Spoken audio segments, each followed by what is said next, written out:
They said Gen Z was too soft, too naive for politics, too dreamy to rewrite laws. But on the 5th of June, in the heart of Nairobi, that very generation walked into tear gas, holding signs trembling in their hands. We are not poor, we are being suffocated. Frida Koya, 26 years old, was knocked down mid-live stream. In seconds, the signal vanished. The national cameras cut. Only the voice of her father echoed through the hospital corridor. I used to trust this government. Now I only trust my daughter. Meanwhile, from Burkina Faso, Ibrahim Traoré appeared on screen. Kenya is not alone. She is the flame lighting up the continent. Some things cannot be muted, cannot be censored, cannot be denied. Not when a generation decides it will no longer kneel. Robert Koya used to stand for order. A former military officer, he believed in the flag and protocol, in the promise that if you serve your country will serve you back. But today he stands in a hospital corridor, watching his daughter fight for breath. Frida's bed is a relic, old rusted thin mattress with springs pushing through. No machines beep, no nurses rush. The saline bag hangs from a bent curtain rod. The floor tiles are cracked, stained by years of budget cuts and quiet neglect. This wasn't supposed to be their story. I defended this land from foreign threats, Robert says, but I never knew I'd need to defend my child from my own government. Outside the hospital, protests continue, but inside silence speaks. The silence of a nation that failed its youth. Robert looks down at Frida, her eyes closed. Her cheek bruised her lips, whispering something inaudible. He leans in. He hears we are still here. Tears fall not because he's sad, but because he understands now. Frida isn't just resisting, she's reclaiming. In the next ward, a young protester has his leg in a cast. Another has bandages across his back. One still clutches a torn piece of cardboard with fading letters. We've been patient long enough. Robert walks past the beds, nodding at each. A silent salute. Not as a soldier, but as a father to a generation that decided to fight without guns. He exits the hospital and speaks to a journalist waiting outside. My daughter is braver than I ever was, and if she wants a new Kenya, I'll march beside her, not in front of her. This is what happens when distance dissolves. Between past and future, between uniform and rebellion, between father and daughter. Not everyone marched that day, but the whole nation moved. Across the continent, in the dust-colored heart of Ouagadougou, Ibrahim Traoré spoke not as a president, but as a brother. I did not send soldiers to fight. I sent words. Words to Frida, words to Kenya. His voice echoed across Africa's airwaves, raw, unpolished, and burning. They try to smother your fire with fear, he said, but fear cannot kill flame. The world watched, not because it was planned, but because it was felt. Traoré's message arrived when Kenya's soul needed an ally, not from the UN, not from corporate donors, but from someone who'd tasted rebellion, who'd bled truth. He reminded them of Thomas Sankara. He told us that dignity was non-negotiable. Today, Frida reminds us it is also non-refundable. The message reached universities and market stalls alike. Students paused their lectures to live-stream his words. Barbers played it through Bluetooth speakers. Grandmothers in Nakuru nodded, whispering, "At last someone sees us." And then Traoré said the one sentence that would ripple through every protest sign for weeks. Frida's fall is not a wound, it is a warning. Kenya is not alone, Kenya is the beginning. In that moment, resistance crossed language. It jumped over borders. It erased the line between Lusophone, Francophone, Anglophone. A boy in Ghana tweeted, "From Ouagadougou to Nairobi, we rise as one." A girl in Uganda painted Traoré and Frida side by side, one with a beret, the other with a bandage. Kenya's youth began ending speeches with a Pan-African salute. From the ashes of silence, we bloom together. The African Union issued a cautious statement. The youth laughed. "We already united," someone replied. "We just needed to say it out loud." For the first time in decades, it wasn't a Western NGO that defined African solidarity. It was a whisper from Burkina Faso that roared through the hearts of Nairobi. And Frida Shi smiled in her hospital bed. Not because the pain had faded, but because the fire had spread. They called them spoiled, misguided, addicted to screens and comfort. But when Frida fell, it wasn't a fellow protester who reached her first. It was a stranger, an old man, who had once voted for the very leaders now wielding batons. He carried her past the smoke through alleys filled with both fear and resolve. He said nothing, but his eyes, soaked with guilt, told a story of complicity finally cracking. In the following days, something shifted. It wasn't rage, it was revelation. Kenya's silence wasn't just broken, it was exposed. On social media, footage surfaced of plainclothes agents planting weapons among peaceful crowds. Anonymous leaks revealed how media stations were told to air wildlife documentaries while downtown burned. But the youth didn't answer with fire. They answered with files, with facts, with footage. It was a digital insurrection, a rebellion coded in courage and uploaded in truth. University servers were turned into archives. Independent journalists found their inboxes flooded with whistleblower tips. Hashtags became archives of injustice, each one a thread in the nation's unraveling curtain. Then came Frida's voice, weak, barely a whisper, but it arrived like a siren. "We are not afraid of them. We are afraid of forgetting who we are." The quote spread faster than any speech. Schools wrote it on chalkboards. Mosques echoed it in Friday prayers. Even some police officers in unmarked helmets taped it inside their riot vans. The silence had shattered not with screams, but with sentences. Mothers began marching not in anger, but in unity. They wore white. They carried no signs, just photographs of their children. The government tried to counter with press conferences, but no one listened. Not because the microphones failed, but because the people had found better speakers in each other. Frida had become something more than a symbol. She was now a sentence shared across borders. She stood up, so we must speak. And speak they did, in churches, in campuses, in barbershops, in minivans, on rooftops. Everywhere became a parliament. Everyone became a witness. This was no longer about one law. It was about one truth, that silence protects power, and speaking reclaims it. And the nation long trained to whisper was roaring. The 5th day after Frida awoke, she did not give a speech. She simply looked into a borrowed phone camera and whispered, "We have no stones, but we have voices." That sentence, just 8 words, became the new anthem. It traveled faster than fire. Rappers sampled it. Clergy quoted it. Grandmothers embroidered it into shawls. The silence had already cracked. Now the culture reshaped itself. In Nairobi's slums, murals bloomed overnight portraits of Frida, quotes from Traoré, fists, raised not in fury but in faith. In Mombasa, high school students formed civic hubs, safe spaces, to discuss imagined draft dreams. In Eldoret, farmers launched no tax, no talk cooperatives, refusing to pay unlawful surcharges until Parliament sat with them. The bridge wasn't built by bulldozers. It was built by books browsers and brave ideas. Poets became legislators of the soul. Hackers became protectors of the truth. One coder created an anonymous reporting app called Saudi Yedu Our Voice. Within 2 weeks, over 10,000 Kenyans used it to expose abuse. A retired teacher published a free civic textbook titled Constitution, Conscience, and Courage. It was downloaded more than any romance novel that year. The country began to re-educate itself, from the ground up. Even parts of the police force quietly reformed. Some officers refused orders.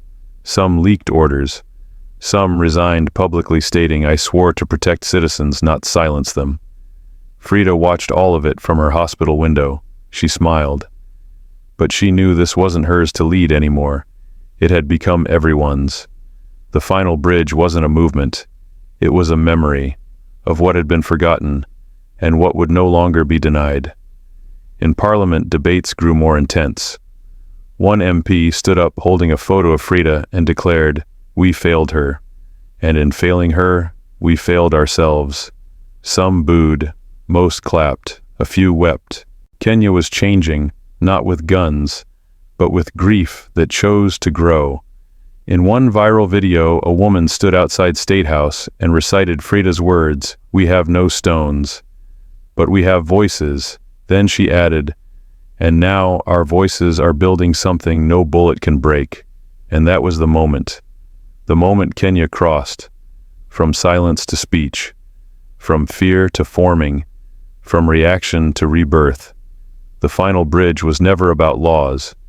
It was about listening, and now the country was listening to itself. 6 months after Frida Koya fell, the tear gas had vanished from Nairobi's streets, but another kind of sound replaced it. The scratch of pens in makeshift classrooms, within the slums, the hum of debate at democracy stations set up by student volunteers, and the steady chug of printers spitting out free copies of the Constitution for those without internet access. The people called it the Semester of Freedom, a time when Kenya chose to re-educate itself, not waiting for government reforms, not relying on foreign aid, but rebuilding from the ground up in roadside cafes, crowded homes, and lively open-air markets. Frida was now out of the hospital, but she didn't return to the streets. She chose silence not out of fear, but because the fire had spread beyond her. In the small room where she lived, the walls were covered in drawings sent by children across the country. One 10-year-old from Kisumu sketched her as a warrior in a white robe, holding a book instead of a sword. Frida laughed softly. "We are redefining victory." Robert Koya. Her father was now a frequent guest at forums organized by students. Once a soldier who followed orders, he now learned to ask why instead of simply enforcing what. At one event, a young man asked him, "Aren't you afraid to stand with us?" Robert replied, "I used to fear enemies without faces. Now I fear silence within myself." In Mombasa, a group of elderly fishermen formed a Marine Watch Committee, demanding transparency in offshore fishing deals signed by the government. They couldn't read, but now stood side by side with their grandchildren to decode every clause. In Eldoret, housewives hosted sovereign suppers, turning every meal into a forum on electricity bills, taxes, and public schools. Across the continent, Ibrahim Traoré remained a quiet guiding light. He rarely appeared on TV, but his words were printed on shirts across Africa. It's not flags that make nations, but voices. At an education summit in Accra, a young woman stood and said, "I come from Ghana, but today I speak in the language of Kenya, the language of awakening." Then something unexpected happened. One December morning, Kenya's Ministry of Education announced an unprecedented reform. A nationwide citizenship and civic responsibility course would be introduced in secondary schools. The curriculum wasn't written by bureaucrats.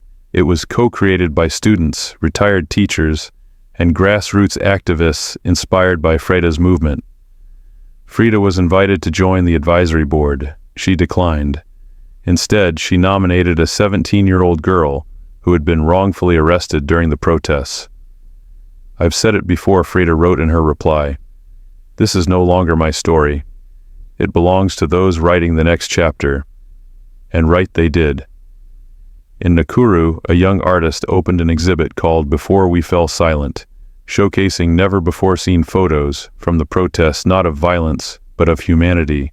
A soldier helping an elderly woman past a barricade, a child offering water to a protester, a police officer removing his helmet and bowing his head. In Kizi, a software developer created the Kwetu platform, meaning our home, allowing citizens to report abuse, propose legal reforms, and rate their elected officials. Within 2 months, it had over 500,000 users. Parliament had no choice but to open a data portal for public dialogue. Not everyone was pleased. Certain politicians began calling for a return to order, criticizing the movement for creating social disruption. A major newspaper ran an editorial titled, "Freedom is not anarchy," and just then, Frida gave her first interview in months. She didn't attack, she didn't argue. She simply said, "If freedom scares you, perhaps you've never truly been free." That quote swept across Africa like a cleansing wind. In Johannesburg, students scrawled on school walls, "We are not rioting, we are rewriting."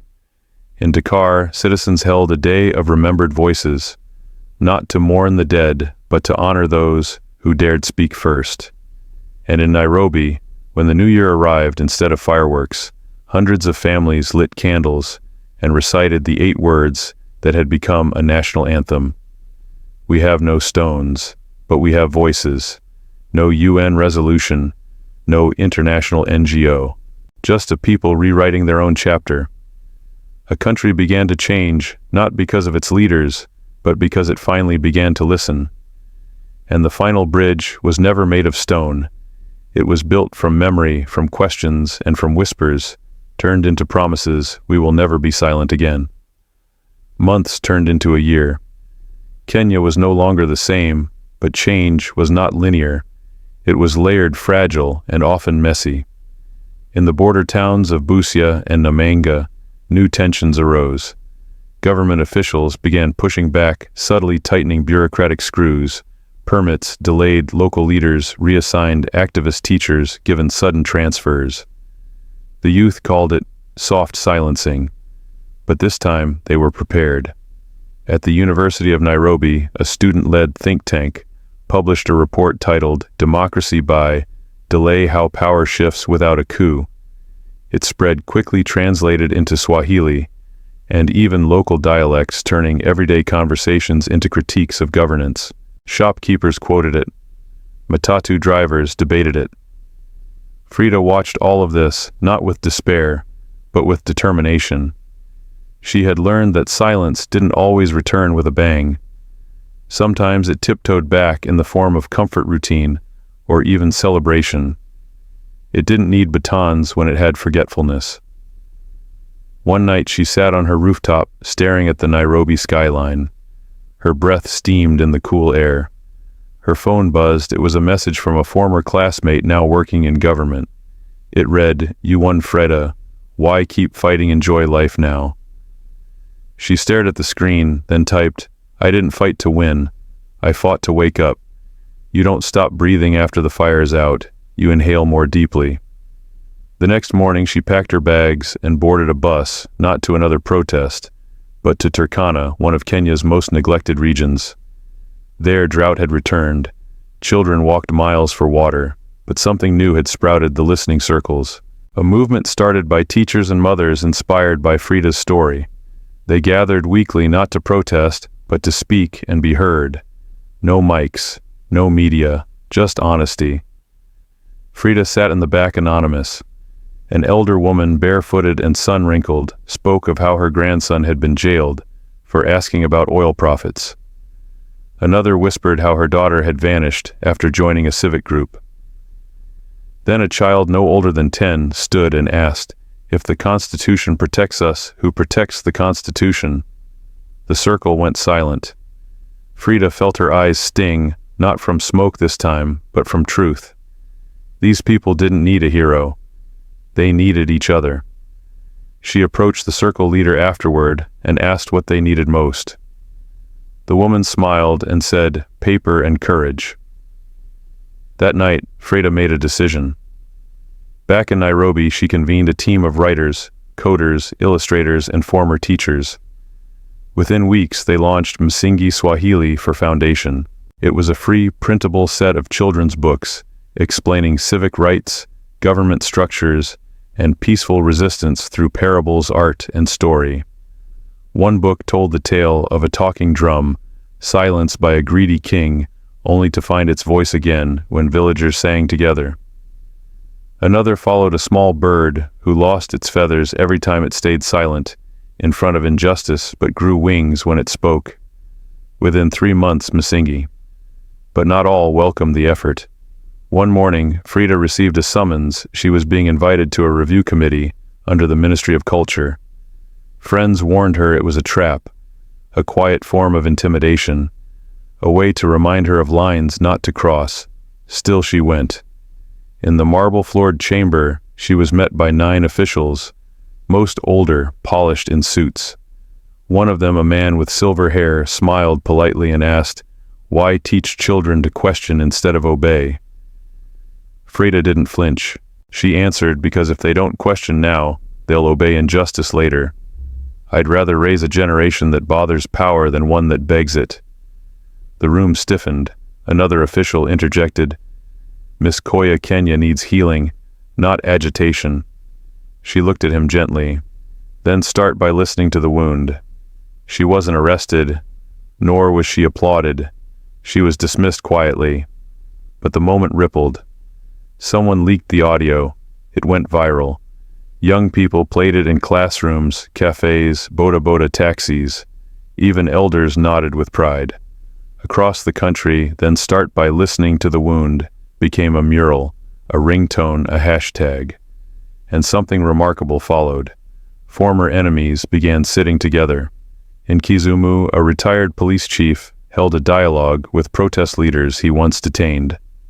In Garissa, a mosque and church co-hosted a night of prayer for the nation, reading passages not from scripture but from Masingi books.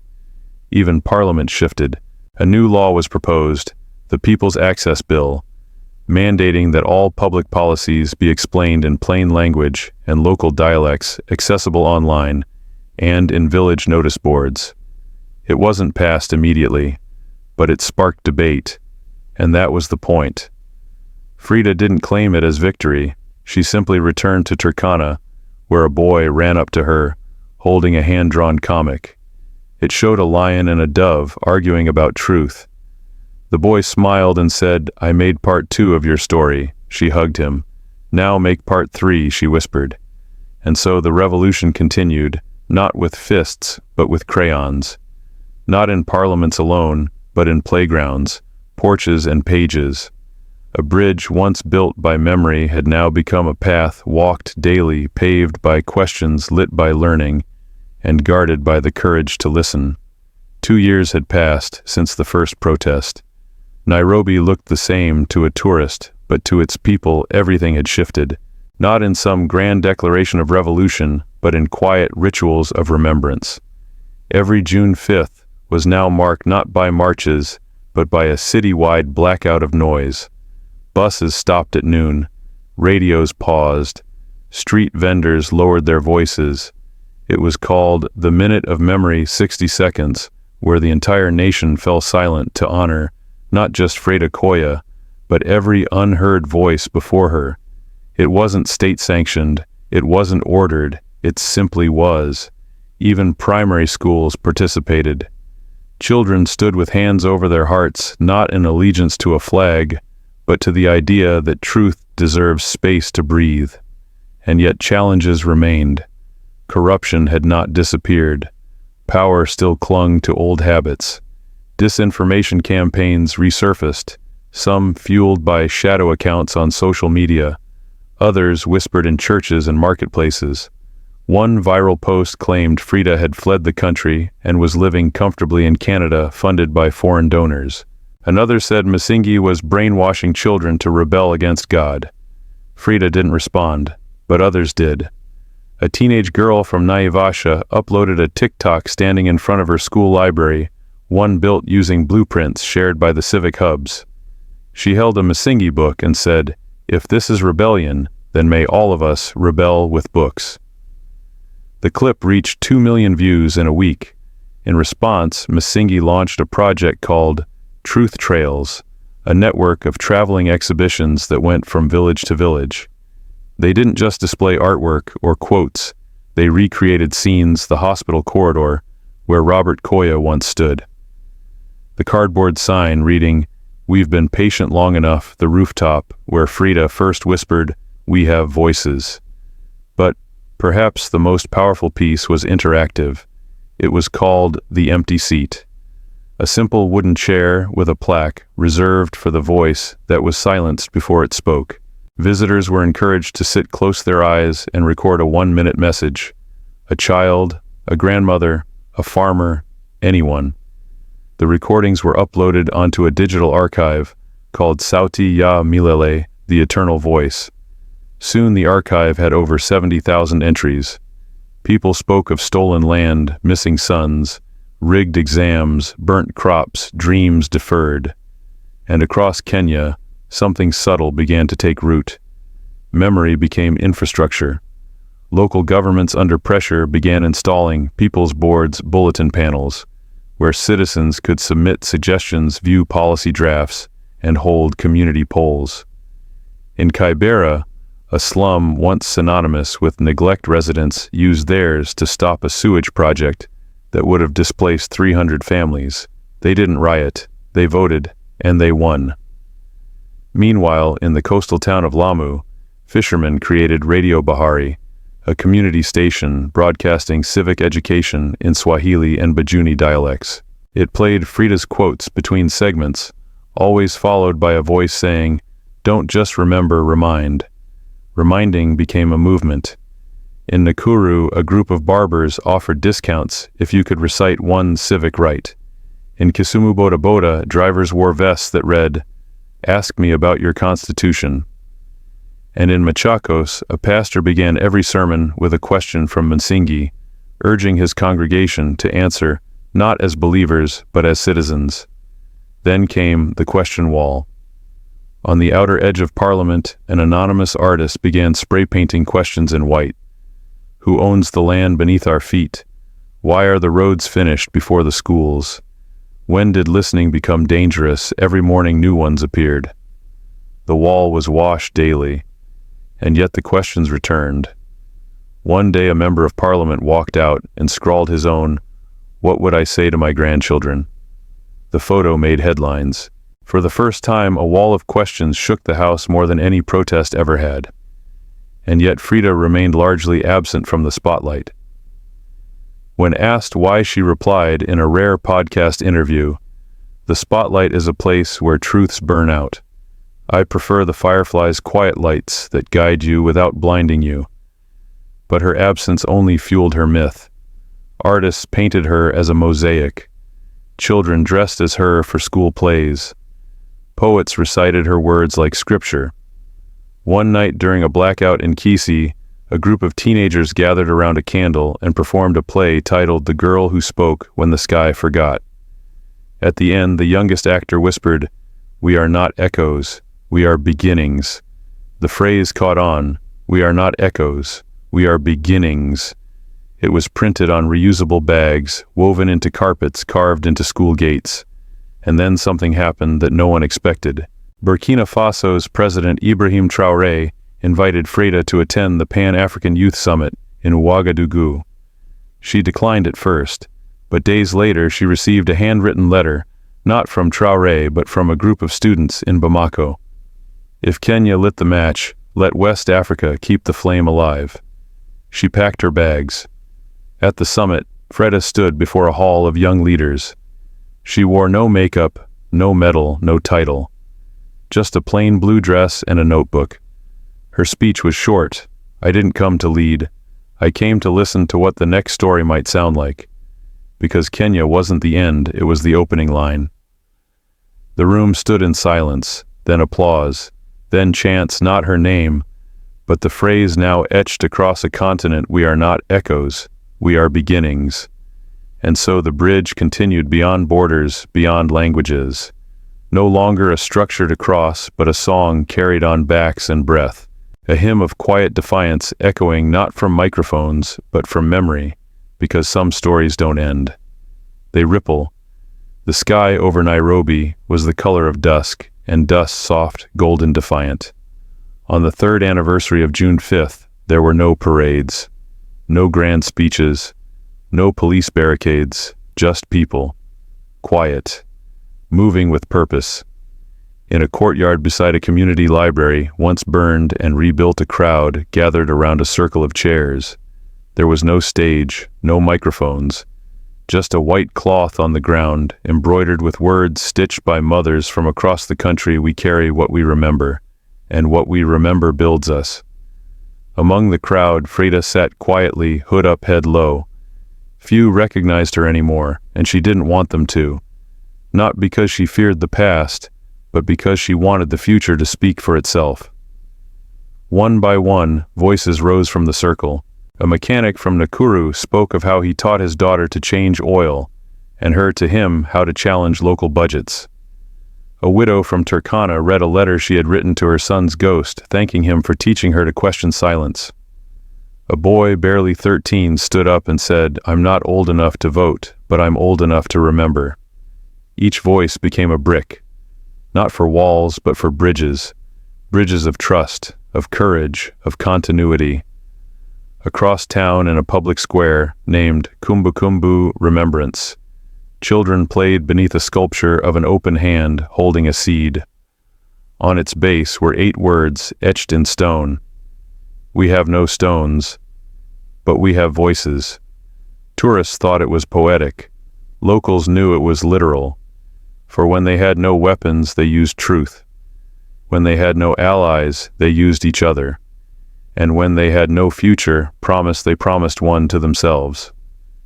In Parliament that week, a historic vote passed the Civic Memory Act.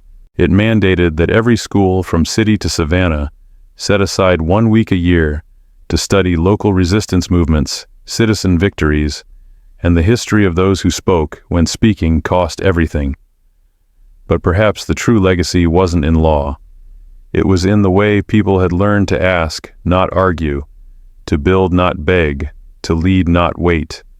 A farmer from Eldoret designed a seed exchange co-op based on democratic consensus, where even the youngest in the village had a say in crop rotation. A group of Maasai elders drafted their first ever intergenerational agreement, balancing tradition with youth rights.